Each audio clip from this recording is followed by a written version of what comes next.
Hello everyone, आज हम पढ़ने वाले हैं रियल नंबर्स। ये आपके क्लास 10th का पहला चैप्टर है। ये इस जो हम लेक्चर ये ले रहे हैं, ये पहला लेक्चर हमारा इस चैप्टर पे, ठीक है। तो हम लेक्चर वाइज इस चैप्टर को कवर करेंगे। इस चैप्टर को क्या, जितने आपके सिलेबस में चैप्टर्स हैं, हम day by day lecture wise एक के बाद एक कवर करने वाले हैं, ठीक है। इसलिए आप इस वीडियो को पूरा देखेंगे, इस लेक्चर को पूरा देखेंगे, आपको जरूर समझ में आएगा, ठीक है। चलिए स्टार्ट करते हैं। जैसे सबसे पहले बात करते हैं, इस चैप्टर का नाम है रियल नंबर्स, ठीक है।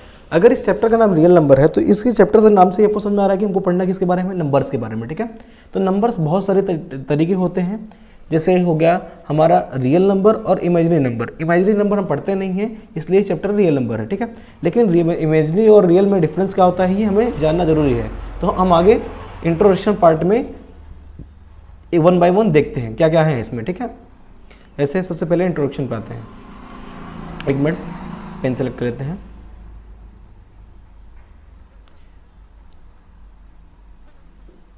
सबसे पहले इंट्रोडक्शन पार्ट है। इस चैप्टर में पढ़ना क्या है हमें, ठीक है।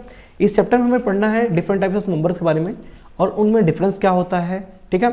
उनमें डिफरेंस क्या होता है, फिर जो नंबर हम पढ़ेंगे उनका एलसीएम क्या है, एचसीएफ क्या है, और इन एलसीएफ एलसीएम में रिलेशन क्या है, प्राइम फैक्टराइजेशन क्या होता है हमारा, ठीक है। प्राइम फैक्टराइजेशन क्या होता है, ठीक है। किस टाइप के नंबर्स के एंडिंग में किसका कौन सा नंबर एंड विद जीरो होता है, मतलब किसका यूनिट प्लेस जीरो आता है, किसका नहीं आता है, ठीक है। और ऐसे हो गया। और कब हमें किस क्वेश्चन में कब एचसीएफ लेना है, कब किन क्वेश्चन में एलसीएम लेना है, ठीक है। एचसीएफ और एलसीएम निकालने के मेथड्स क्या हैं, कौन कौन से टाइप हैं, ठीक है। कब कौन सा मेथड यूज करना है, कब कौन सा नहीं मेथड यूज करना है, कैसे क्वेश्चंस बनते हैं, कंपोजिट नंबर्स किसको कहते हैं, इन सारे नंबर्स के बारे में हम इस चैप्टर में जानने वाले हैं, ठीक है। ये रहा हमारा इंट्रोडक्शन पार्ट। उम्मीद है कि आप समझ रहे होंगे इस चैप्टर में क्या पढ़ना है, ठीक है। तो हम आते हैं नेक्स्ट पे। अब वन बाय वन चीज़ें कवर करते हैं, ठीक है। जैसे पहला टॉपिक हमारा आता है टाइप्स ऑफ नंबर्स में, जिसे हम पढ़ते समय सबसे पहले डिजिट्स जानते हैं। क्या होता है डिजिट्स, आपने देखा होगा मोबाइल फ़ोन पुराने ज़माने में, पहले आज के टाइम में तो एंड्रॉइड फ़ोन्स आते हैं, पहले आता था हमारा कीपैड फ़ोन्स, ठीक है। कीपैड फ़ोन में जो नंबर कीज़ होती थी आपने देखा होगा तो 0 होता था, 1 होता था, 2, 3, 4, फिर उसके बाद 5, 6, 7, 8, ऐसे 9, ठीक है। ये 10 ही बटन्स होती थी जिनके थ्रू हम कोई भी नंबर लिख सकते थे। कोई भी मोबाइल नंबर डायल करना होता था इन्हीं थ्रू लिख सकते थे। तो ये जो डिजिट्स होती हैं 0, 1, 2, 3, 4, 5, 6, 7, 8, 9, ठीक है। इन्हीं के इस्तेमाल से हम जितने नंबर आज तक यूज किए जाते हैं दुनिया में सब नंबर्स को लिख सकते हैं। बस सिंबल्स को इग्नोर कर दें हम, क्योंकि जब नंबर्स बड़े लिखने चलते हैं तो उसमें हम कुछ सिंबल भी यूज करने लगते हैं। तो सिंबल को छोड़ के इन्हीं सारे डिजिट से हम कोई भी नंबर लिख सकते हैं। जैसे हमें लिखना है 1000, तो डिजिट 1 उठा लिए, 102030, ये हमारा 1000 बन गया, ठीक है। जैसे हमको लिखना है 935, 935, हमने डिजिट से 9 उठाया, 3 उठाया, 5 उठाया, ठीक है। ऐसे हमें कुछ भी लिखना है, कुछ भी, मान लो 50,000 लिखना है, 50,000 लिख दिया हमने। इन्हीं डिजिट्स में 5 को उठाया और 0 को उठाया, लिख लिए। तो मतलब डिजिट्स जो होते हैं किसी भी नंबर को लिखने के काम आते हैं, ठीक है। ये तो आप क्लियर होगा, ठीक है। चलो ये आपको क्लियर होगा। अब आते हैं नेचुरल नंबर्स पे। आप बचपन से क्या क्लास 5, 6, 7, 8, 9, 10 इसमें आप नेचुरल नंबर्स पढ़ते आ रहे होंगे। तो नेचुरल नंबर्स क्या होते हैं, ये जो डिजिट्स हैं इनसे हम बड़े बड़े नंबर्स तो बनाते हैं। वो जो बड़े बड़े नंबर्स बनते हैं उनमें से कौन सा नंबर पहले आएगा, कौन सा नंबर बाद आएगा, एक ऑर्डर फॉलो करते हैं कि कौन सा सबसे स्टार्टिंग में आएगा, फिर उसके बाद कौन सा आएगा, उसके बाद कौन सा आएगा। तो इनके बेस पे हमने नेचुरल नंबर्स को बनाया, ठीक है। नेचुरल नंबर्स की जो डेफिनेशन आती है इसको कहा जाता है कि ऑल काउंटिंग नंबर्स यू रहेगा, sorry, numbers are called natural numbers, ठीक है।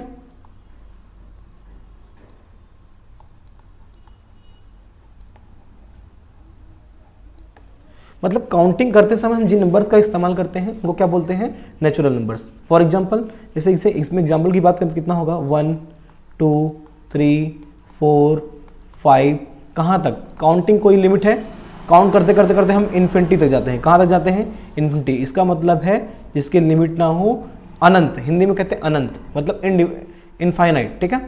तो 1 से लेके इनफाइनाइट तक जो नंबर होता है इनको हम काउंटिंग नंबर कहते हैं, इन्हीं को कहते हैं नेचुरल नंबर्स, ठीक है। इसके बाद आती है नंबर, इसका बाद आता है नंबर होल नंबर्स का। तो होल नंबर्स की बात करें तो इन्हीं ऑल काउंटिंग नंबर्स में, ऑल काउंटिंग नंबर्स में हम जीरो को इंक्लूड कर लेते हैं। किसको? जीरो को। जब इन्हीं काउंटिंग नंबर के साथ स्टार्टिंग में जीरो इंक्लूड कर लिया जाता है तो कंबाइंडली टोटल नंबर्स को क्या बोलते हैं हम? Whole number. जैसे 0 1 2 3 4 5 6 7 8 9 10 सो ऑन, ऐसे करते करते कहाँ तक? इन्फिनिटी तक, ठीक है। मीन्स पहले हमारा डिजिट था, डिजिट से हमने नेचुरल नंबर बनाया ऑर्डर डिसाइड करने के लिए कि पहले कौन सा आएगा, कौन सा दूसरा आएगा, कौन सा तीसरा आएगा। तो एक काउंटिंग नंबर की जो सीरीज बनी इसको नेचुरल नंबर बोल दिए। उसके बाद होल नंबर की बात आती है, होल नंबर में जितने नेचुरल नंबर थे उसमें जीरो इंक्लूड कर लिए, तो हमारा बन गया क्या? होल नंबर, ठीक है। अब बात आती है इंटीजर्स की। इंटीजर्स क्या होते हैं? इंटीजर्स में हमने देखा है कि जैसे इसमें तो जीरो से लेके पूरे पॉजिटिव नंबर इंक्लूड है। जब इन्हीं जो नेचुरल नंबर है इन्हीं का नेगेटिव पोर्शन ऐड कर लिया जाता है। एक कलेक्शन होता है नंबर का जिसमें ऑल नेगेटिव नंबर्स क्या होता है? ऑल नेगेटिव नंबर्स जीरो, उसके बाद ऑल पॉजिटिव नंबर्स, इनको इंक्लूड कर लिया जाता है। तो हमारा क्या बनता है? इसमें इंटीजर बनता है। क्या बनता है? इंटीजर्स, ठीक है। इंटीजर्स, हम इंटीजर्स बनाते हैं नंबर लाइन। क्या बनाते हैं? Number line. आपने पहले भी पढ़ा होगा, यहाँ भी देख लेंगे, ठीक है। जैसे ये हमारी नंबर लाइन है तो सबसे बीच में आता है हमारा जीरो। क्या आता है? जीरो। इस जीरो के राइट साइड, इस जीरो के राइट साइड जितने नंबर्स होते हैं सारे कैसे होते हैं? पॉजिटिव। कैसे होते हैं? जैसे 1 2 3 सो ऑन। इधर जितने नंबर लेफ्ट साइड जितने नंबर होंगे नेगेटिव होंगे, जैसे -1 -2 -3 -4 ऐसे सो ऑन। इधर जाता है ये नंबर लाइन माइनस इन्फिनिटी तक, इधर जाता है पॉजिटिव इन्फिनिटी तक, ठीक है। इस नंबर लाइन के बारे में कुछ पॉइंट्स हैं, आप ध्यान रखना है। जैसे जितने पॉजिटिव नंबर्स होते हैं वो हमेशा ग्रेटर देन होते हैं किससे? जीरो से। जीरो के जितने राइट साइड नंबर हैं सब ग्रेटर देन होते हैं किससे? जीरो से, ठीक है। दूसरी बात, जितने नेगेटिव नंबर्स होते हैं, क्या होते हैं? नेगेटिव नंबर्स, वो ऑलवेज लेस देन होते हैं जीरो। कितना बड़ा भी नेगेटिव नंबर, कैसा भी नेगेटिव नंबर हो, जो जीरो से क्या होगा? हमेशा छोटा होगा, ठीक है। और आपको ये चीज़ तो पता ही है कि जितने पॉजिटिव नंबर्स होते हैं, जितने क्या होते हैं? पॉजिटिव नंबर्स होते हैं वो ग्रेटर देन किससे होते हैं? नेगेटिव नंबर से, ठीक है। एक चीज़ और, आपको अगर इस नंबर लाइन पे किसी का कंपैरिजन करना है, क्या करना है? कंपैरिजन करना है अगर रिप्रेजेंट करके, तो आप ध्यान देंगे कि कोई भी जो लेफ्ट साइड होगा किसी नंबर के, मीन्स आपने किसी पर्टिकुलर नंबर को रिप्रेजेंट किया नंबर लाइन पे, तो इसके लेफ्ट में जितने नंबर आएंगे सब इससे क्या होंगे? छोटे होंगे। और इसके जितने राइट में सब नंबर आएंगे वो क्या होंगे? सब बड़े होंगे। लेफ्ट वाला सब छोटा होगा, राइट वाला क्या होगा? सब बड़ा होगा। इस नंबर लाइन पर ध्यान सुनिए, इस नंबर लाइन पर कोई आपने स्पेसिफिक नंबर आपने पकड़ा, ठीक है। जैसे 2 को पकड़ लिया मैंने, इस नंबर लाइन पर मैंने पकड़ा किसको? 2 को, ठीक है। इसके लेफ्ट में जितने नंबर लाई करेंगे सारे नंबर 2 से छोटे होंगे। इसके राइट में जितने नंबर लाई करेंगे सारे नंबर क्या होंगे? 2 से बड़े होंगे, ठीक है। अब बात करते हैं अगर 2 नेगेटिव नंबर है पास, क्या नंबर है? 2 नेगेटिव नंबर्स हैं। तो इस नेगेटिव नंबर में अगर दोनों में साइन नेगेटिव है तो जो नंबर वाइज बड़ा होगा वो वैल्यू वाइज छोटा होगा। क्या होगा? नंबर वाइज जो बड़ा होगा वो वैल्यू वाइज छोटा होगा। जैसे -5 ले लिया, हमने लिया -3। इसमें से पूछा जाए कि आपसे कौन सा बड़ा कौन सा छोटा, तो नंबर वाइज बड़ा कौन सा है? -5। नंबर वाइज छोटा कौन है? 3। लेकिन वैल्यू वाइज कौन बड़ा होगा? -3। मीन्स 2 नेगेटिव नंबर में जो नंबर वाइज छोटा होगा वो नंबर वैल्यू वाइज बड़ा होता है, ठीक है। इतनी बात उम्मीद है समझ में आ गई होगी। अब हम चलते हैं नेक्स्ट पे, ठीक है। इसमें से आपको डिजिट्स के बारे में समझ में आ गया, ठीक है। दूसरा नेचुरल नंबर समझ में आ गया, तीसरा होल नंबर समझ में आ गया, चौथा इंटीजर समझ में आ गया, ठीक है। तो इसमें अब कंपेरिजन करते हैं। जितने नेचुरल नंबर होते हैं वो कितने सारे क्या होते हैं? पॉजिटिव होते हैं। 1 से स्टार्ट होता है, इन्फिनिटी तक होता है। होल नंबर की बात करें तो 0 से इन्फिनिटी तक जाता है। इंटीजर्स में सारे नेगेटिव, सारे पॉजिटिव, 0, ठीक है।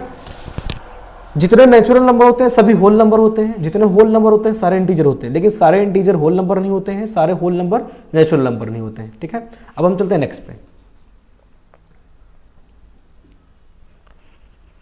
नेक्स्ट हमारा इवन नंबर। इवन नंबर की बात करें तो इवन नंबर किसको कहते हैं? इवन नंबर वो नंबर होते हैं जितने नंबर, चाहे जो नंबर हो जो 2 से डिविजिबल हो। क्या हो? 2 से डिविजिबल हो। 2 से डिविजिबल इन द सेंस, जैसे मैंने एग्जांपल लिया 10, ठीक है, इसको अगर हम 2 से डिवाइड करेंगे तो कितना रिजल्ट आएगा? 5। मीन्स कोई रिमाइंडर नहीं बचेगा। मतलब किसी भी नंबर को अगर हम 2 से डिवाइड करें उसमें रिमाइंडर कुछ भी ना बचे। रिमाइंडर क्या बचे? जो रिमाइंडर हो हमारा, रिमाइंडर क्या है? 0। कब? डिवाइडिंग बाई 2, डिवाइडिंग बाई 2 से डिवाइड करें तो रिमाइंडर क्या आ जाए? 0। तो ऐसे सारे नंबर को क्या करते हैं? इवन नंबर बोलते हैं। ठीक है, अगर इसका जनरल फॉर्म लिखना चाहें 2 इंटू एन फॉर्म का होता है। मतलब कोई भी अगर हम इवन नंबर का प्राइम फैक्टराइजेशन करेंगे तो हमेशा हम उसमें से क्या कॉमन ले सकते हैं? 2 कॉमन ले सकते हैं, बाकी कुछ भी बचेगा उससे कोई मतलब नहीं है। मतलब जितना इवन नंबर होगा उसमें 2 कॉमन मिलना ही है, 2 उसका फैक्टर होना ही है। ठीक है, तो इन सबको कहते हैं इवन नंबर। फॉर एग्जाम्पल 2, 4, 6, 9, 8 हो गया, 10 हो गया, सॉरी 9 नहीं रहेगा,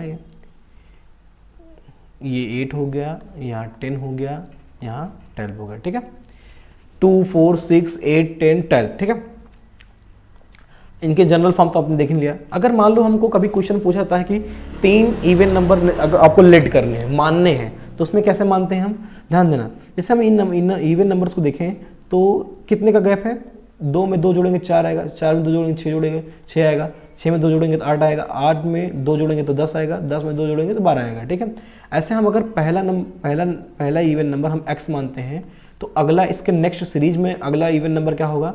x+2 होगा। क्या होगा? x+2। अगला क्या होगा? x+4 होगा। मतलब जब हम मानेंगे तो पहला जो भी मानेंगे उसमें हम 2 क्या करते जाएंगे? इंक्रीज करते जाएंगे, क्योंकि इसमें डिफरेंस कितने का होता है? हमेशा 2 का होता है। ठीक है, उसके बाद आती है ऑड नंबर्स।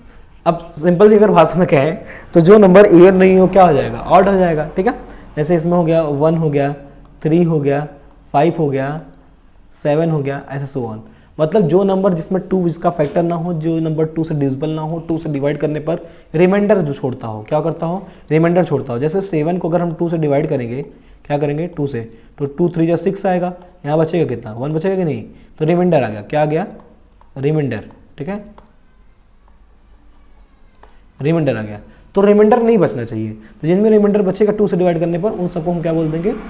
ऑड। ठीक है, ये हो गया हमारा ऑड नंबर। अगर फिर से वही ऑड नंबर भी डिफरेंस कितने का आ रहा है? अगर यहाँ पे देखें 3 में से 1 कम करेंगे कितना आएगा? 2। 1 में 2 जोड़ने पर 3 बन रहा है ना, 3 में 2 जोड़ेंगे 5 बनेगा, 5 में 2 जोड़ेंगे 7 बनेगा, 7 2 9, ऐसे। तो इसमें भी डिफरेंस कितने का चलता है? 2 का। अगर पहला ऑड नंबर हमने x माना है तो दूसरा ऑड नंबर कैसे आएगा? x+2 करके आएगा, जब मानना होगा 3 लगातार। ठीक है, तो अगला कैसे आएगा? x+4 करके। ध्यान रहे ये पहला ऑड होगा। ठीक है, ऑड। ठीक है, ये इसमें कैसा होगा? इवन होगा। ठीक है, अगला आता है प्राइम नंबर्स। प्राइम नंबर्स की बात करें तो प्राइम नंबर्स वो नंबर होते हैं जिनका फैक्टर क्या हो? जिसमें फैक्टर जो होगा इसका 1 एंड इटसेल्फ। क्या होगा? 1 एंड इटसेल्फ। कोई भी ऐसा नंबर जिसका प्राइम फैक्टराइजेशन 1 होता हो और उसमें वो खुद नंबर आता हो, बस उसके अलावा तीसरा फैक्टर ना मिले, उसको बोलते हैं प्राइम नंबर्स। जैसे फॉर एग्जांपल 2 हो गया, 2 का प्राइम फैक्टराइजेशन करेंगे तो 1 इंटू क्या लिखेंगे? 2 लिखेंगे। ऐसे 7 लिखेंगे, 7 का प्राइम फैक्टराइजेशन कितना आएगा? 1 इंटू 7 आएगा। ठीक है, ऐसे आप लीजिए 11, कितना आएगा? 1 इंटू 11। ठीक है, तो ऐसे जितने भी नंबर आते हैं इन सबको क्या कहते हैं हम? प्राइम नंबर्स, जिनमें 2 फैक्टर हो, केवल 2 फैक्टर, तीसरा नहीं आना चाहिए। ठीक है, अब आता है कंपोजिट नंबर। कंपोजिट नंबर की बात करें जिसमें फैक्टर क्या होगा? फैक्टर जो होगा ये होगा मोर देन 2। कितने होंगे फैक्टर? ऐसे नंबर जिसमें मोर देन 2 फैक्टर्स होंगे। कितने फैक्टर्स? More than 2 factors. ठीक है, उन सबको क्या बोलेंगे हम? Composite numbers. फॉर एग्जांपल 9 हो गया, 9 में लिखेंगे कितने लिखेंगे? 1 इंटू 3 इंटू 3, कितने फैक्टर है? 1 2 3, तो 2 से ज़्यादा फैक्टर हुए तो कैसा नंबर हुआ? एक कंपोजिट नंबर हो गया, ठीक है। जैसे 8 हो गया हमारा, कितना लिखेंगे? 2 इंटू 2 इंटू 2 इंटू 1 लिख सकते हैं ना, ठीक है। कितने फैक्टर? 1 2 3 4 फैक्टर है, तो ये कैसा नंबर हो गया? हमारा कंपोजिट नंबर हो गया। अब बात आती 1 की, क्या बात आती है? 1 की। 1 जो होता है ना तो कंपोजिट होता है, ना कंपोजिट होता है, ना तो क्या होता है, ये प्राइम होता है। तो ऐसे नंबर्स क्या होते हैं? हाँ ठीक है, ऐसे नंबर्स क्या होते हैं? ना तो कंपोजिट ना प्राइम नंबर्स। क्यों? इसका अगर प्राइम फैक्टराइजेशन करेंगे तो केवल 1 है, 1 को क्या हम 1 इंटू 1 लिखेंगे? नहीं। तो ये कैसा होता है? किसके पास केवल एक ही फैक्टर होता है? 1। ये खुद भी 1 है, इसका फैक्टर भी 1 है, तो इसलिए क्या हो जाएगा? ये नाइदर कंपोजिट नाइदर प्राइम। तो उम्मीद है कि इवन नंबर समझ में आया आपको, ठीक है। जो 2 से डिविजिबल होगा, रिमाइंडर कुछ नहीं बचेगा। एक्जैक्टली 2 से डिविजिबल नंबर इवन नंबर होता है। जो 2 से डिविजिबल ना हो, रिमाइंडर छोड़ो, उसको क्या बोलते हैं? रिमाइंडर 1 आना चाहिए, ठीक है, ऐसा भी है। तो इसको क्या बोलेंगे? Odd number. प्राइम नंबर क्या होते हैं? ऐसे नंबर जिनका प्राइम फैक्टराइजेशन करने पर केवल 2 ही फैक्टर आते हैं, 1 एंड इटसेल्फ, ठीक है। कंपोजिट नंबर उसको कहते हैं जिसमें 1 भी होगा और खुद भी होगा, उसके अलावा तीसरा एक फैक्टर एग्जिस्ट करेगा, ठीक है। उसको क्या बोल देंगे हम? कंपोजिट नंबर्स, ठीक है। उम्मीद इतना समझ में हो गया। हम आगे चलते हैं नेक्स्ट पे, ठीक है। नेक्स्ट हमारा है को प्राइम नंबर। क्या है? को प्राइम नंबर, ठीक है। को प्राइम नंबर की बात करें तो जो को प्राइम नंबर्स होते हैं ये पेयर्स होते हैं या 2 या 2 से ज़्यादा नंबर्स होते हैं। ऐसे 2 नंबर, जैसे मैंने लिया 3 और 4, अगर इसमें हम कॉमन फैक्टर देखें, अगर इसका प्राइम फैक्टराइजेशन करें, इसका प्राइम फैक्टराइजेशन, तो इनके जो प्राइम फैक्टराइजेशन में कुछ कॉमन लेना चाहेंगे तो हमेशा कॉमन कितना आएगा? 1। मतलब HCF क्या आना चाहिए? हमेशा 1 आना चाहिए।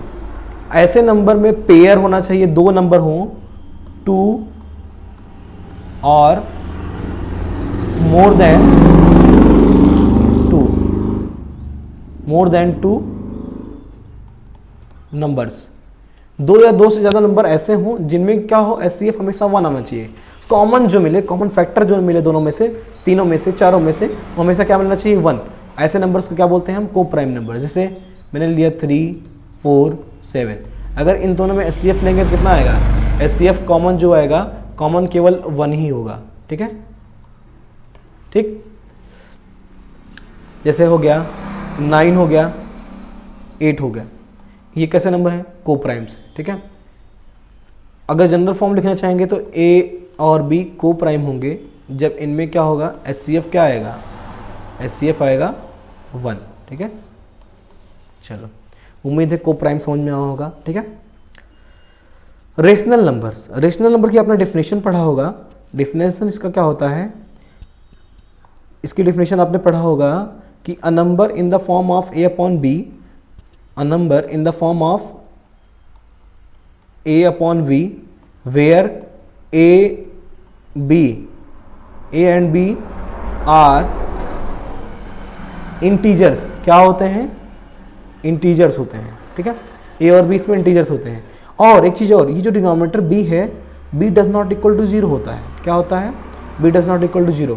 तो इस फॉर्म में जो भी नंबर हमारा लिखा जाता है इसको हम कहते हैं रेशनल नंबर। क्या बोलते हैं? Rational number. कोई भी नंबर हो जिसको हम ए बाई बी के फॉर्म में, या कभी कभी आपने देखा होगा P बाई बी क्यू बोलता है, ठीक है।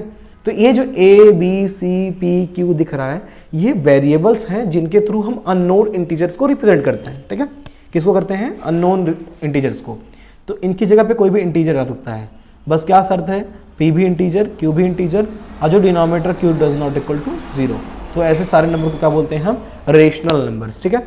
अच्छा, बात करें आपसे कि 1 2 3 4 5 या फिर 0, ये सब रेशनल है कि नहीं? ये सारे रेशनल नंबर्स होते हैं। जितने नेचुरल नंबर होते हैं सब रेशनल नंबर होते हैं, जितने होल नंबर होते हैं सब रेशनल होते हैं, बाकी रेशनल और सारे नंबर तो रेशनल होते ही हैं। इंटीजर जितने होते हैं सारे रेशनल होते हैं, क्योंकि सबके डिनोमिनेटर में हम 1 लिख सकते हैं। क्या लिख सकते हैं? 1। अब इसमें देखो, सब P बाई क्यू के फॉर्म में हो गया, और सब में ऊपर नीचे इंटीजर्स हैं, न्यूमरेटर डिनोमिनेटर, और डिनोमिनेटर नॉट इक्वल टू 0 भी है, इसलिए सारे कैसे हैं? रेशनल नंबर, ठीक है। अब इर्रेशनल पे आते हैं। इर्रेशनल की बात करें तो जो नंबर रेशनल नहीं है वो सारे नंबर क्या है? इर्रेशनल है, ठीक है। जैसे इन रेशनल की बात करें, देखो इरेशनल और रेशनल में डिफरेंस हम आगे देखेंगे डेसिमल एक्सपेंशन से, अभी जनरल डेफिनेशन समझिए बस। इरेशनल क्या है, जो a बाई बी के फॉर्म में ना लिखा जा सके, इसमें a और b इंटीजर ना हो और b does not equal to है कि नहीं है, मतलब जो रेशनल के क्राइटेरिया को फॉलो नहीं कर रहा हो, सारे इरेशनल नंबर है। इसमें अगर एग्जाम्पल लिखना चाहें तो इसमें आता है √2, √3, ठीक है। मतलब रूट के अंदर कोई भी ऐसा नंबर लिखा हो, कोई भी ऐसा नंबर लिखा हो जिसका हम जो परफेक्ट स्क्वायर रूट इसका ना ले सके, जो परफेक्ट स्क्वायर नंबर ना हो, वो सारे नंबर हमारे किस में आते हैं, इरेशनल में आते हैं, ठीक है। वहीं रेशनल की बात करें तो अंडर रूट में अगर कोई ऐसा नंबर लिखा, जैसे 64 लिख दिया मैंने, 64, ठीक है, इसका ये एक परफेक्ट स्क्वायर नंबर, इसका हम रूट ले सकते हैं। 8 × 8 आता है, तो इस रूट से कितना बाहर आएगा, 8 बाहर आएगा, ठीक है। कितना बाहर आएगा, 8। तो ऐसे नंबर्स क्या होते हैं, रेशनल। अंडर रूट के अंदर कोई नंबर अगर परफेक्ट स्क्वायर नंबर है, उसका अगर रूट ले सकते हैं तो नंबर हमारा रेशनल होता है। बाकी सारे क्या हो जाते हैं, रूट वाले नंबर्स इरेशनल हो जाते हैं, ठीक है। कॉम्प्लेक्स नंबर की बात करें तो कॉम्प्लेक्स नंबर हमारे सिलेबस में नहीं है, हम 11th पढ़ते हैं। ये होता है real number plus imaginary number होता है। मतलब दोनों नंबर इसमें क्या होते हैं, मिक्सअप होते हैं, रियल और इमेजिनरी, ठीक है। तो ऐसे नंबर को हम कॉम्प्लेक्स बोलते हैं। कॉम्प्लेक्स वर्ड से ही समझ में आ रहा होगा, कोई चीज़ कॉम्प्लेक्सिटी बढ़ाई जाए किसी चीज़ की, ठीक है, तो इसको बोलते हैं कॉम्प्लेक्स नंबर। इसका जो जनरल फॉर्म होता है a + IB का फॉर्म होता है, ठीक है। ये i जो होता है इसको बोलते हैं आयोटा, क्या बोलते हैं, आयोटा, जिसकी वैल्यू होती है √(-1), ठीक है। तो ये हमारा कैसा number, imaginary number. Real number सारे वो होते हैं जिनको हम नंबर लाइन पर रिप्रेजेंट कर सकते हैं। किस पे कर सकते हैं, नंबर लाइन पे। और जो रियल नंबर नहीं होते, इमेजिनरी होते हैं, उनको हम नंबर लाइन पे रिप्रेजेंट नहीं कर सकते, ठीक है, रिप्रेजेंट नहीं कर सकते इमेजिनरी को। आज के लिए इतना ही, यहाँ तो देखेंगे। अगर ये आपको समझ में आया होगा तो नेक्स्ट लेक्चर आप देखिएगा, ठीक है।